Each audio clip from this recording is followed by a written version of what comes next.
Saudara, Anda masih menyaksikan Breaking News Kompas TV terkait dengan putusan MK terkait gugatan uji materi batas usia minimal Capres-Cawapres yang digugat oleh sejumlah pihak, diantaranya partai politik, Partai Solidaritas Indonesia, Partai Garuda, dan sejumlah penggugat dari perorangan. Kita sudah bersama dengan Adi Prayitno, analis politik yang akan membahas terkait dengan putusan MK ini dan pengaruhnya pada dinamika politik di tanah air jelang pendaftaran Capres-Cawapres Pemilu 2024. Mas Adi, selamat siang. Terima kasih sudah bergabung. Selamat siang, Mas. Mas Adi, ini putusan yang ditunggu-tunggu. Ada yang bilang ini adalah untuk memuluskan jalan politisi tertentu. Mas Adi membacanya seperti apa? Ini masih ada 3 atau 2 putusan lagi. Kita masih belum ada informasi pasti dari MK ini. Berapa lagi yang akan diputuskan nanti?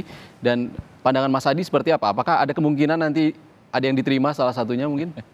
Ya, kalau kita membaca secara umum bahwa sampai hari ini hampir seluruh rakyat Indonesia itu sedang menyorot yang sedang terjadi di Mahkamah Konstitusi soal sejumlah gugatan yang dilakukan oleh partai politik, kelompok perorangan terkait dengan syarat capres dan cawapres ya.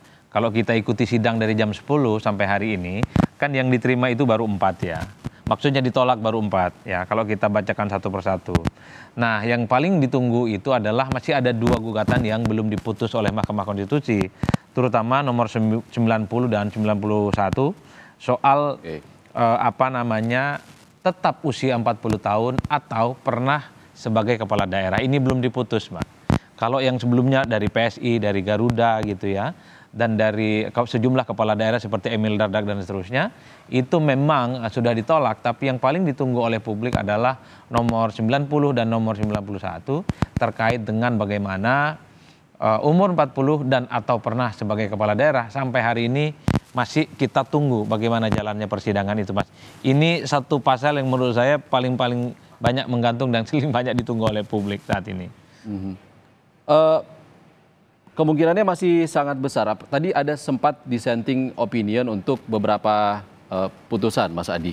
Artinya masih ada kemungkinan dissenting opinion ini juga terjadi di gugatan lain ya? Sangat mungkin, sangat mungkin. Ini kan menunjukkan betapa dinamisnya para hakim MK menyikapi setiap gugatan yang dilakukan oleh para penggugat ya, baik dari pihak partai politik ataupun dari kepala-kepala daerah yang kemudian sempat ditolak gitu ya. Nah, yang paling banyak ditunggu itu adalah soal gugatan nomor 90 dan 91. Tetap umur 40 tahun atau pernah menjadi kepala daerah. Itu saat ini masih menggantung, Mbak. Itu gugatan yang dilakukan oleh perseorangan kalau tidak salah. Oleh karena itu, bagi siapapun yang mengklaim ini memperjuangkan demokrasi, mengawal Mahkamah Konstitusi, jangan terlampau girang dulu. Karena masih ada satu yang belum diputuskan, yaitu tentang apakah yang umurnya 40 tahun tapi pernah atau sebagai kepala daerah itu boleh maju atau tidak. Ini belum diputuskan oleh Mahkamah Konstitusi. Sepertinya memang ada kecenderungan, ada dissenting opinion. Tapi kalau melihat kecenderungan rata-rata, sepertinya ini tidak ada persoalan yang cukup serius ya.